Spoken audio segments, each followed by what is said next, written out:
భద్రాద్రి కొత్తగూడెం జిల్లా జూలూరుపాడు మండలం వ్యాప్తంగా శనివారం రాత్రి అకాల వర్షం కురిసింది. దీంతో పత్తి చేనులు మొత్తం నీట మునిగి రైతులకు తీవ్ర నష్టం వాటిల్లింది. భారీ వర్షంతో పత్తి రైతులు లబోదిబోమంటున్నారు. వెనుకతాండా బోజ్యతాండా గ్రామానికి చెందిన రైతులు పంటలను చూసి కంటనీరు పెడుతున్నారు. చేతికొచ్చిన పత్తి పంట అకాల వర్షం వల్ల తీవ్రంగా నష్టపోయిందని ఆవేదన వ్యక్తం చేస్తున్నారు. అకాల వర్షానికి నష్టపోయిన పంటలకు నష్టపరిహారం అందించి రైతులను ప్రభుత్వం ఆదుకోవాలని, లేని పక్షంలో రైతులకు చావే శరణ్యమని అన్నారు. పాపకొల్లు పంచాయతీ జులూరుపాడు మండలం భద్రాద్రి కొత్తగూడెం జిల్లా. ఇగో వాన వచ్చి నిన్న అకాల వాన వచ్చి బాగా ఘోరంగా వరద వచ్చి మొత్తం చేను కొట్టుకుపోయిందండి. నేను 11 ఎకరాలు కౌలుకు చేశాను.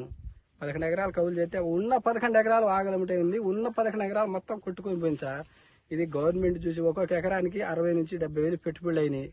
ఇంతవరకు నష్టం అయిందండి. మాకు ఎవరు ఇస్తారో ఏమో, గవర్నమెంట్ ఆదుకోవాలని మేము చెప్తున్నాం అండి. మా గిరిజనులు అండి, కౌలుకు చేసి బతుకుతున్నాం. ఇది సంగారెడ్డి జిల్లా సింగూరు ప్రాజెక్టులోకి వరద నీరు పోటెత్తుతుంది.